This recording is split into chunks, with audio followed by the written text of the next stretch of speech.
Loué soit l'Éternel. Vous savez,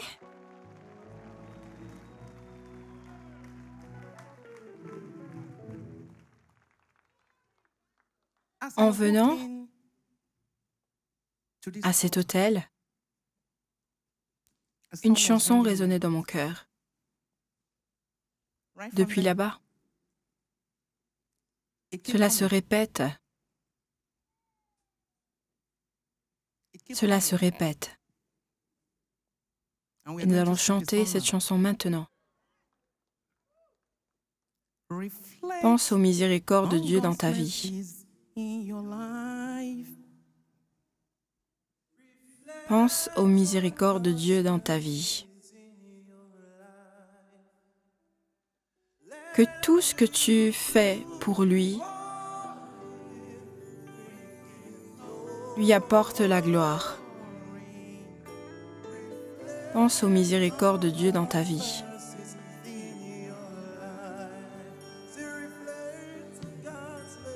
Pense aux miséricordes de Dieu dans ta vie.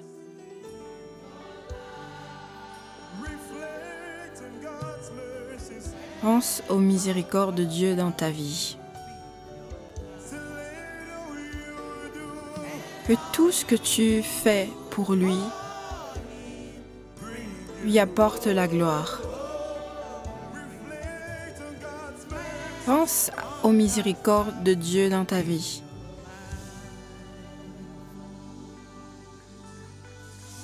Merci Jésus. Père et Seigneur, nous te remercions. Jésus-Christ, nous te louons. Saint-Esprit, viens et prends ta place. C'est le temps pour ta parole. Ta parole est vie. Ta parole est vérité. Ta parole est bénédiction. Ta parole est victoire. Ta parole est grâce. Vers où que tu nous conduises, l'obéissance est. Où que tu nous conduises, la faveur est. La miséricorde et la bonté sont. Où que tu nous conduises, le pardon est. Père, que ta parole apporte tout cela dans nos vies aujourd'hui au nom puissant de Jésus-Christ. Que ta parole apporte tout cela dans nos vies aujourd'hui au nom puissant de Jésus-Christ. Merci Seigneur. Merci Seigneur. Merci Seigneur. Bonjour et soyez vainqueurs aujourd'hui. Bonjour et soyez vainqueurs aujourd'hui. Soyez vainqueurs pour toujours. Que Dieu vous bénisse. Veuillez vous asseoir.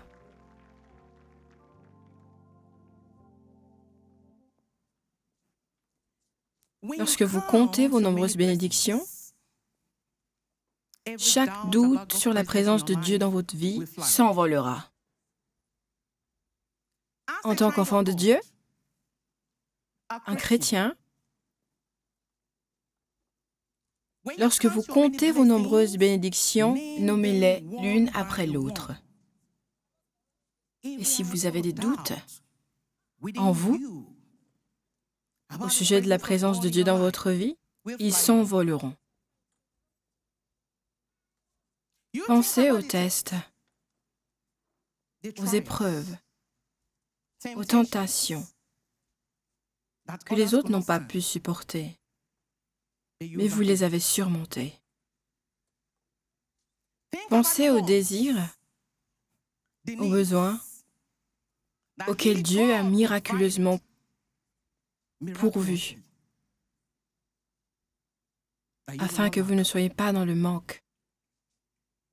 Pensez à votre parole, vos actes insensés, que les autres n'ont pas eu la seconde chance de s'abstenir de faire, mais vous avez été pardonnés. Pensez aux batailles connues et inconnues qu'il a combattues de votre part et vous a donné la victoire. Qui êtes-vous? Demandez à votre voisin, qui es-tu? Demandez-vous, qui suis-je? Demandez aux téléspectateurs, qui êtes-vous là-bas? Qui sommes-nous? Quand vous permettez ce pourquoi Dieu vous a créé, et sachez combien il chérit votre compagnie, désirant avoir sa nature, sa sagesse, son instinct en vous, vous ne pourrez qu'être satisfait. Car cela vous conduira dans la présence de Dieu. Cela vous conduira dans la présence des grandes bénédictions de Dieu, témoignant de ses œuvres puissantes dans votre vie et comprenant que vous êtes celui qu'il dit que vous êtes. Et vous ne pouvez faire que ce que Dieu dit que vous pouvez faire. Avec ceci à l'esprit, vous verrez le besoin de toujours louer Dieu, en tout temps.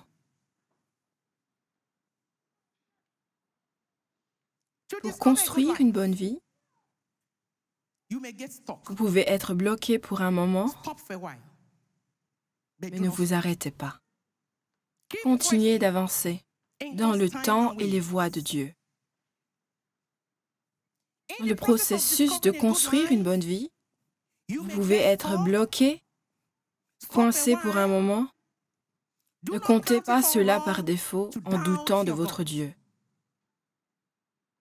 Car le prince de ce monde, Satan, appelez-le par son nom, et ses agents, ils essayeront de vous tenter afin que vous doutiez de votre filiation, de qui vous êtes. Vous savez, lorsque vous vous trouvez dans ce type de situation où rien ne semble fonctionner, et vous commencez à questionner votre existence, qui suis-je? Pourquoi suis-je ici? La seule question dans votre bouche est pourquoi, pourquoi et pourquoi? Persévérez dans le Seigneur. Pour vous, c'est le temps de vous retirer pour une retraite dans un sanctuaire spécial où vous pouvez communier avec Dieu en prière et en supplication, où vous pouvez penser à votre vie. Faites une pause. Vous savez, si Satan peut vous arrêter avec la colère, l'amertume, la frustration, s'il peut vous arrêter avec l'esprit de non-pardon au chevet de votre lit, si Satan peut vous arrêter avec l'envie et la jalousie au chevet de votre lit, vous savez de quoi je parle? Vous réveillez le matin et vous êtes englouti par tout ce qui est à l'intérieur de vous. Vous ne pourrez jamais être une menace pour lui, nulle part. Vous ne pourrez jamais être une menace pour lui, nulle part, mais un outil dans sa main. Et demeurer un outil dans la main de Satan, c'est ce qu'il aime. Il vous prend et il vous dépose. Il vous prend lorsqu'il veut vous utiliser, il vous utilise et il vous dépose. C'est ce qu'il aime. Il se réjouit en défiant la puissance et la suprématie de Dieu. Et il est prêt à utiliser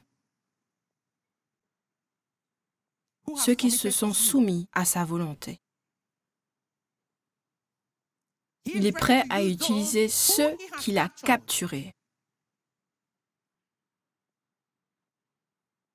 Dans le processus de découvrir une bonne vie, vous pouvez être bloqué pendant un moment, mais ne vous arrêtez pas, continuez d'avancer.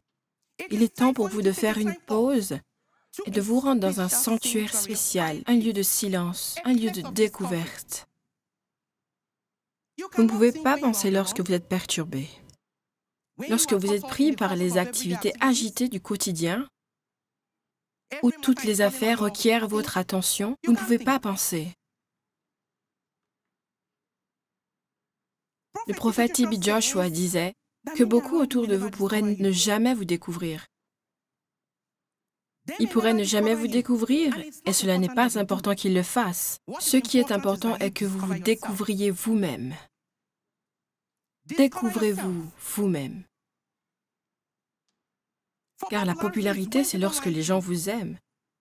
Mais le bonheur, c'est quand vous vous aimez vous-même. En grandissant dans votre relation avec Dieu, la foi grandit au fur et à mesure que vous grimpez plus haut. Et cela ne peut se produire que lorsque vous faites de la parole de Dieu le standard de votre vie, que vous y viviez chaque jour et chaque seconde.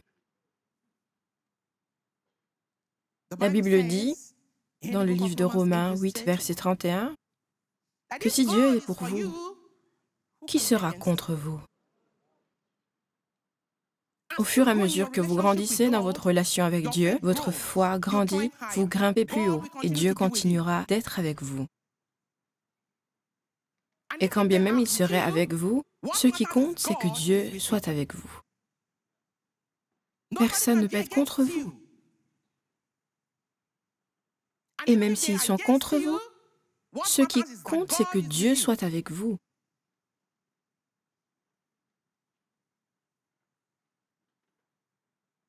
Parce que là, il y aura le calme dans votre esprit et la paix dans votre cœur. Vous pouvez regarder plus haut avec une confiance calme et soumettre votre requête à Dieu, croyant que cela vous sera garanti. Parce qu'il est votre Père qui est sur le trône et votre Seigneur assis à ses côtés. Lorsque nous parlons de la parole de Dieu, nous parlons en fait de la fondation du trône de Dieu. Vous parlez de la parole de Dieu, vous parlez de la fondation du trône de Dieu. Et Jésus-Christ est l'assurance et le garant de toute parole. Ainsi l'a-t-il dit dans le livre de Luc 21, verset 33, « Le ciel et la terre passeront, mais mes paroles ne passeront point. » Le ciel et la terre passeront, mais mes paroles ne passeront point. Et c'est notre assurance aujourd'hui. Que quelqu'un dise, « Je serai avec toi. Je serai avec toi. Je veillerai sur toi. Je serai ton Dieu. » Ce sont les promesses que Dieu te fait. Je serai avec toi. Je veillerai sur toi. Je serai ton Dieu. Je serai ta force. J'ai des plans pour te faire prospérer. J'entends tes prières. Je te donnerai la paix. Je combattrai pour toi. Et je t'aimerai toujours. Je t'aimerai toujours, dit le Seigneur.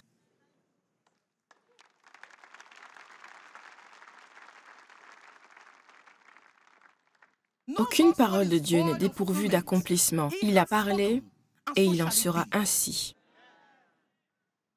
Il dit que le ciel et la terre passeront, mais aucune de mes paroles ne sera inaccomplie. Si la parole de Dieu peut être brisée, alors le trône peut être renversé. Mais cela n'arrivera jamais. Dites-le à votre voisin, cela n'arrivera jamais. Le trône de Dieu ne pourra jamais être renversé. Que les louanges soient à Dieu Tout-Puissant. Cela nous emmène à notre message d'aujourd'hui, nos défis. La beauté de notre voyage vers la vie éternelle. Notre texte d'appui sera pris dans la Bible, dans le livre de 1 Timothée. 1 Timothée 1, du verset 12 à 20. Et je lis. Je rends grâce à celui qui m'a fortifié, à Jésus-Christ notre Seigneur, de ce qu'il m'a jugé fidèle, en m'établissant dans le ministère, moi qui étais auparavant un blasphémateur, un persécuteur, un homme violent. Mais j'ai obtenu miséricorde parce que j'agissais par ignorance et dans l'incrédulité. Et la grâce de notre Seigneur a surabondé avec la foi et la charité qui est en Jésus-Christ. C'est une parole certaine et entièrement digne d'être reçue. que Jésus-Christ est venu dans le monde pour sauver les pécheurs dont je suis le premier. Mais j'ai obtenu miséricorde afin que Jésus-Christ fît voir en moi, le premier, toute sa longanimité, pour que je servisse d'exemple à ceux qui croiraient en lui pour la vie éternelle. Au roi des siècles, immortel, invisible, seul Dieu, soit honneur et gloire au siècle des siècles. Amen. Et au verset 18, le commandement que je t'adresse, Timothée, mon enfant, selon les prophéties faites précédemment à ton sujet, c'est que d'après elles, tu combattes le bon combat, en gardant la foi et une bonne conscience. Cette conscience, quelques-uns l'ont perdue et ils ont fait naufrage par rapport à la foi. De ce nombre sont Hyménée et Alexandre, que j'ai livrés à Satan, afin qu'ils apprennent à ne pas blasphémer. Amen. Voici Paul, un serviteur de Dieu, un apôtre de l'Évangile. C'est ainsi qu'il s'est décrit. Paul, un serviteur de Dieu, un apôtre de Christ Jésus. Il parle, encourageant son fils spirituel, Timothée. Mais il y a quelque chose de plus profond dans ce passage. Et je veux remercier Dieu pour la révélation. Je veux remercier Dieu pour la révélation. Et je vous dis à vous, peuple de Dieu, craignez Dieu et craignez ses vrais serviteurs. Craignez Dieu Tout-Puissant et craignez ses vrais serviteurs. La Bible dit que si nous appelons Dieu, ceux de qui viennent la parole de Dieu, les Écritures ne peuvent pas être brisées. Et cela est juste. Craignez Dieu Tout-Puissant et craignez ses vrais serviteurs. Je voudrais qu'on regarde encore une fois le verset 18. Du verset 18 à 20. Le commandement que je t'adresse, Timothée, mon enfant, selon les prophéties faites précédemment à ton sujet, c'est que d'après elles, tu combattes le bon combat, en gardant la foi et une bonne conscience. Cette conscience, quelques-uns l'ont perdue et ils ont fait naufrage par rapport à la foi. De ce nombre sont Hyménée et Alexandre, que j'ai livrés à Satan, afin qu'ils apprennent à ne pas blasphémer. Craignez Dieu Tout-Puissant et craignez ses vrais serviteurs. En ce qui me concerne de ce passage, je commence à mieux comprendre le prophète T.B. Joshua. Dans ses réponses à presque tous les problèmes, laissez cela à Dieu. Laissez cela à Dieu. Laissez cela à Dieu. Les vrais serviteurs de Dieu ne laissent pas toujours cela à Dieu. Ils ne laissent pas simplement cela à Dieu. C'est s'engager à la prière, et cela sous l'influence du Saint-Esprit. Avez-vous entendu Paul parler à Timothée? J'ai livré des hommes, 2 hommes, à Satan, afin qu'ils apprennent une leçon. Que nous ne soyons jamais livrés à Satan. Que vous ne soyez jamais livrés à Satan. Que votre génération ne soit jamais livrée à Satan. C'est le problème auquel beaucoup d'entre nous faisons face aujourd'hui. Le fardeau que nous portons, les péchés des ancêtres. La Bible dit que cela sera demandé de génération en génération. Libérez-vous vous-même. Refusez de porter le fardeau. Découvrez pour vous-même une nouvelle vie, un nouveau but pour votre vie. Ayez un moment de calme avec Dieu, dans la prière et la supplication. Libérez-vous. Paul a mis en garde Timothée. Il a dit, ne fais aucun pas en arrière, qu'importe la circonstance, qu'importe la situation. Continue de persévérer. Même lorsque tu es attaqué, continue d'avancer. L'attaque peut prendre n'importe quelle forme. Cela peut être la maladie et l'affliction. Cela peut être la persécution, le découragement, même la pauvreté. Le prophète T.B. Joshua nous a fait comprendre qu'un homme peut être pauvre, mais être un ami de Dieu. Un homme peut être malade physiquement et quand bien même être un ami de Dieu. Paul parle à Timothée. Ce qui est bon pour Timothée est bon pour vous. Que quelqu'un dise ce qui est bon pour Timothée est bon pour moi. Ce qui est bon pour Timothée est bon pour vous. L'instruction qui est bonne pour Timothée est bonne pour vous. Ne faites pas de pas en arrière. Lorsque vous faites face aux défis et aux crises, persévérez. Dites à quelqu'un, persévérez. Persévérez.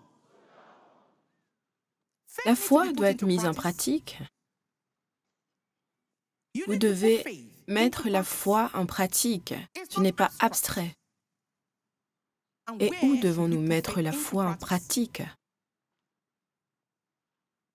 Où devons-nous mettre la foi en pratique? Ce sont dans les temps difficiles, les temps de défis, les temps de péril. Ne faites pas un pas en arrière. Persévérez. Bien que Satan peut vouloir vous écraser, peut vouloir vous troubler, mais ne laissez pas toutes ces attitudes vous conduire au découragement. Ne laissez pas toutes ces attitudes vous conduire au découragement. Le fait de planter une mauvaise graine apporte quoi? Une mauvaise récolte. Lorsque vous plantez une mauvaise graine, vous aurez de mauvais fruits. Mais la récolte de l'abondance provient d'une bonne graine.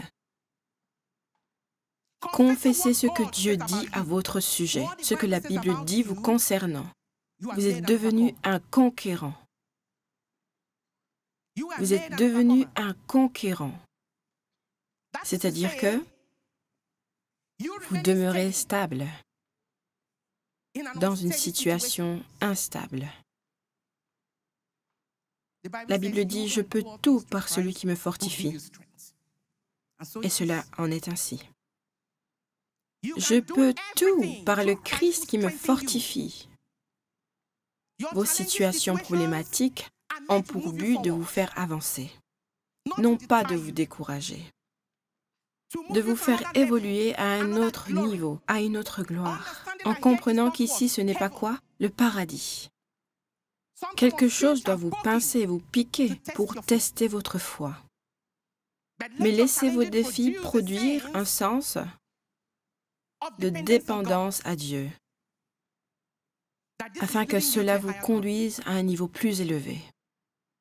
Que vos problèmes, vos difficultés produisent un sens de dépendance, une totale dépendance à Dieu qui vous emmène à un niveau plus élevé. Pense aux miséricordes de Dieu dans ta vie. Pense aux miséricordes de Dieu dans ta vie. Que tout ce que tu fais pour lui apporte la gloire. Pense aux miséricordes de Dieu dans ta vie. En tant qu'enfant de Dieu, si vous ne pouvez pas faire confiance à Dieu pour une guérison divine, à quoi vous sert votre foi? Vous ne pouvez pas faire confiance à Dieu pour les bénédictions éternelles. À quoi vous sert votre foi? Vous ne pouvez même pas faire confiance à Dieu pour faire l'impossible. À quoi vous sert votre foi? Dieu dit que la foi, c'est croire en lui dans des circonstances ordinaires. La foi, c'est croire en Dieu dans des circonstances ordinaires, comme se réveiller le matin, ouvrir sa bouche et dire bonjour. Vous le faites par la foi.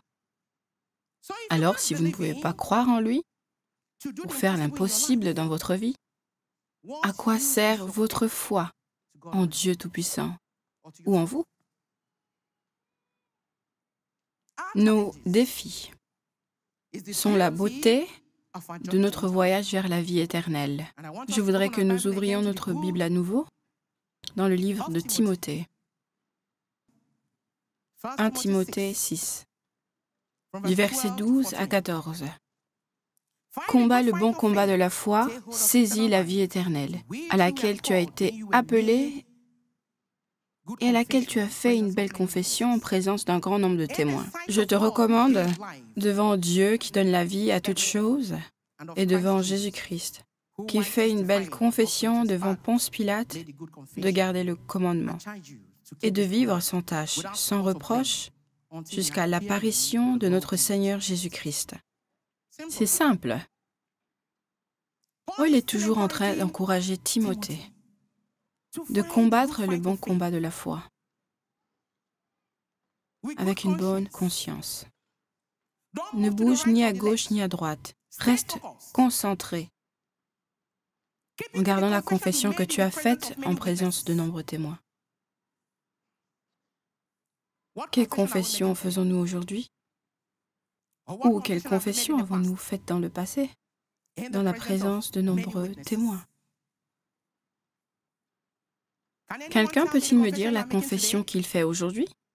Ou la confession que vous avez faite dans le passé, en présence de beaucoup de témoins? Quelles sont ces confessions que vous avez faites? J'ai besoin que quelqu'un nous le dise. Vous en faites aujourd'hui. J'attends. Quelle confession avez-vous faite dans le passé?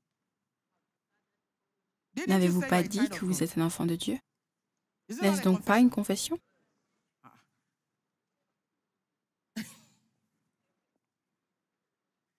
Je suis un enfant de Dieu. La défaite et l'échec sont des choses du passé. N'est-ce donc pas la confession que vous dites? J'ai une position de juste auprès de Dieu. N'est-ce donc pas votre confession? Alors, quelle autre confession faites-vous en présence de ces personnes, de nombreux témoins? Paul encourage Timothée.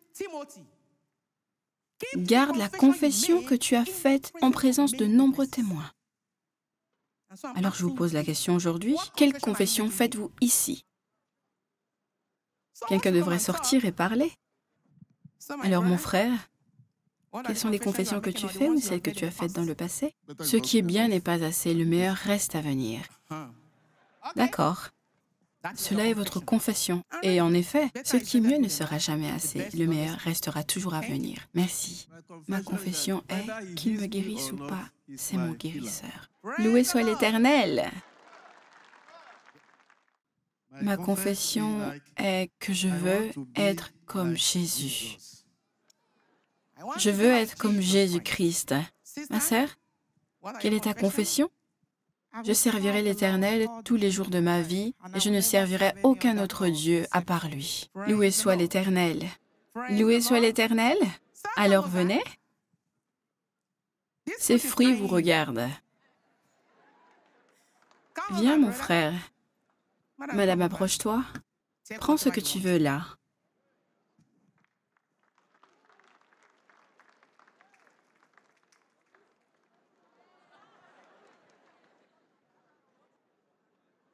Merci Jésus. Merci Jésus. L'apôtre Paul, le serviteur du Dieu vivant, encourage son fils spirituel Timothée. Gardez la confession que vous avez faite devant de nombreux témoins. Le fait que vous soyez assis ici aujourd'hui est une preuve que vous savez ce que Dieu peut faire.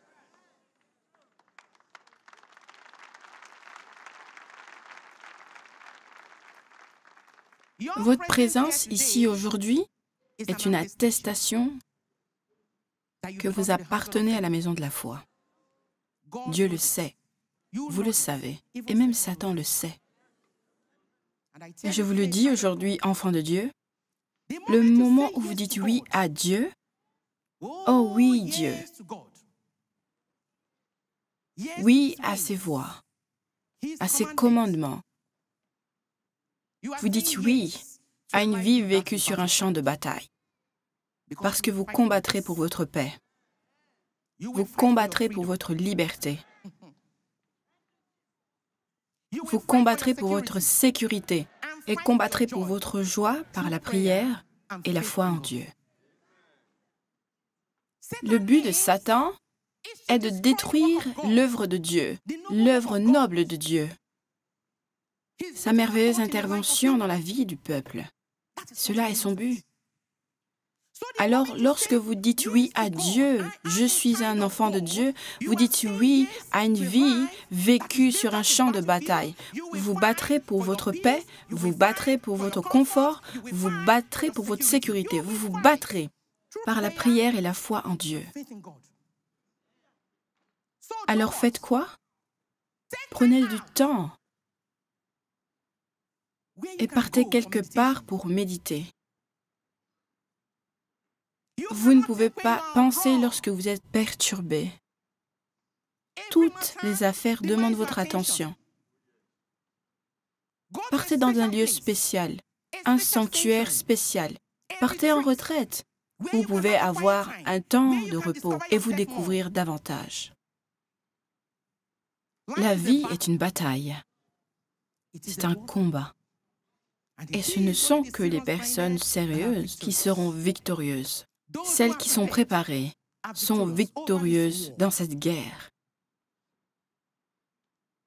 Au moment où tu dis « Je suis un disciple de Christ Jésus, j'ai la vie de Dieu en moi », la vie de Dieu est vue en moi, toutes les forces combinées du mal,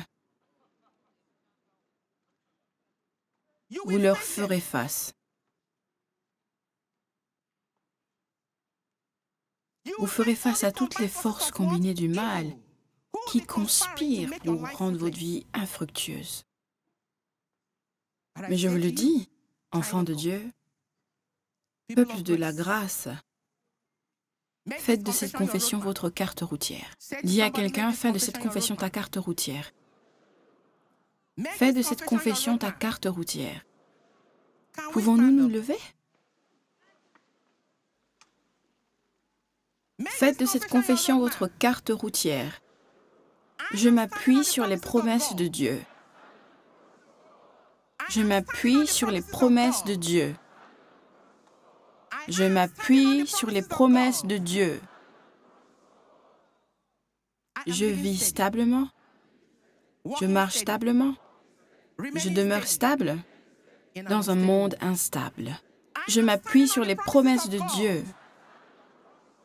Je m'appuie sur les promesses de Dieu. Je marche stablement. Je bouge stablement. Je demeure stable dans un monde instable.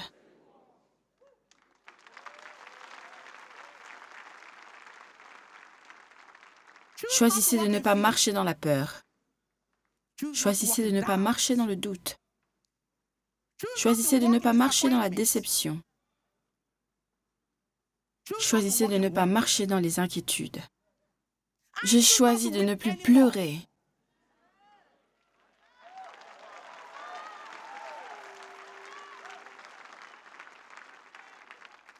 Parce que le ciel entier me soutient.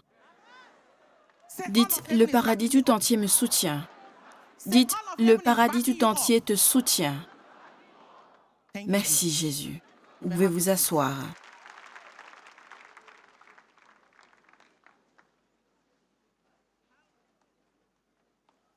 Grandir dans votre relation avec Dieu, c'est savoir que vous êtes sous son contrôle et en effet sous ses soins. Si tout autour de vous suggère qu'il n'y a plus d'espoir, plus de vie, plus de futur, c'est cela la beauté de votre voyage vers la vie éternelle. Les temps durs, les temps difficiles, les temps de défis sont faits pour que vous puissiez davantage prier, avoir plus de foi et croire encore plus en Dieu. Vous ne devez pas uniquement regarder ses mains, parce que c'est ce que l'on fait. Vous ne devez pas simplement regarder les mains de Dieu, mais également son nom en temps de difficulté. Savez-vous comment vous regardez les mains de Dieu? Dieu, c'est le donateur de toute bénédiction. Dieu peut me guérir. Dieu peut me protéger. Dieu peut faire cela pour moi. C'est ce que vous regardez toujours dans les mains de Dieu.